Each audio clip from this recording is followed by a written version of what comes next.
اکثر براٹا کار کے بچے اگر ٹپکل براٹا کار کے بچے ہوں گے تو وہ بیشفل ہوں گے. وہ اسکول بھی جائیں گے تو پیچھے پیچھے چھپ کے الگ رہیں گے. اجنبی آتے ہیں تو بازیوں کرتے جلدی سے اپنے بازوں میں آنکھیں چھپاتے ہیں یا ایک دوسرے کے پیچھے چھپتے ہیں. وہ جو امبیرس سے بچے اپسیٹ دکھائی دینے والے ان میں براٹا کار اچھا کام کرتی ہے. ٹانگوں کی کمزوری میں براٹا کار اور کیلکیریا کار دونوں مشہور ہیں، لیکن ان کے اندر ایک فرق بڑا واضح ہے. کیلکیریا کار کے بچے کی ٹانگیں کمزور ہوتی ہیں، ان میں ہڈیوں کی صحیح ڈیولپمنٹ نہیں ہوتی، اس لیے نظر آتا ہے کہ کمزور ٹانگوں والا بچہ ہے جو چل نہیں سکتا جلدی. براٹا کار کی ٹانگیں ٹھیک ٹھاک ہوتی ہیں اور اس کے باوجود وہ دیر میں چلنا سیکھتا ہے. یہاں اس کے دماغ کی کمزوری ظاہر ہوتی ہے، جو فیکلٹیز اس کو چلانے کے لیے تیار کرتی ہیں ان میں کچھ کمزوری ہے.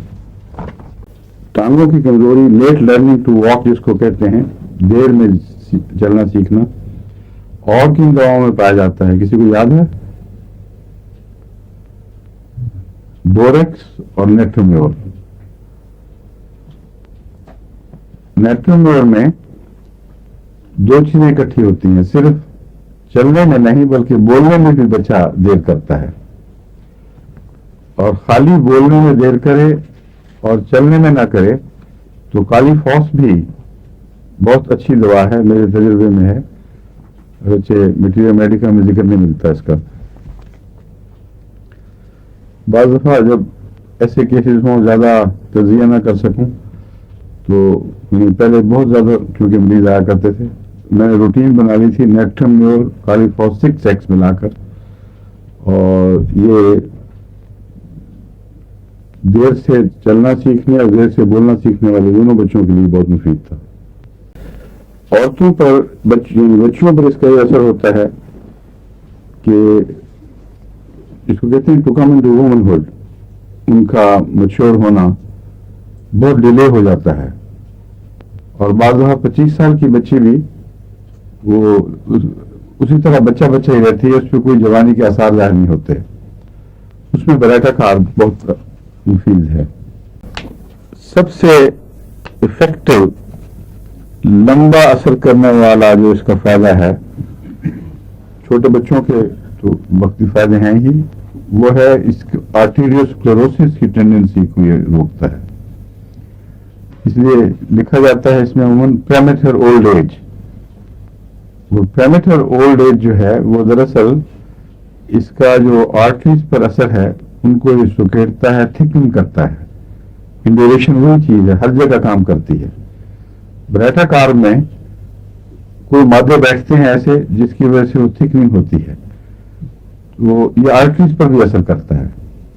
اس کی وجہ سے آرٹیریوسکلروسس کے مریض بن جاتے ہیں جن کے دماغ کو پوری سپلائی نہیں پہنچتی، اور اولڈ ایج کی علامتیں جلدی ظاہر ہونے لگ جاتی ہیں. اس صورت میں بھی براٹا کار فوری کرشمہ نہیں دکھا سکتا، لیکن بعض دفعہ سال 2 سال تک احتیاط کے ساتھ وقفے لے کر اگر اس کو اونچی طاقت میں دیا جائے تو کوئی خطرہ نہیں ہے، اور بالعموم اس تھکننگ کے رجحان کو ریورس کر دیتا ہے. اور اس کے ساتھ کریٹیگس بھی دینی چاہیے، کیونکہ کریٹیگس موٹی ہوتی ہوئی آرٹریز کی دیواروں کے لیے بہترین علاج ہے. دل کی بھی طاقت ہے، اور دل کو کسی قسم کے خطرے سے محفوظ رکھنے کے لیے پریونٹیو یعنی حفظ ما تقدم کے لیے بہت اچھی ہے.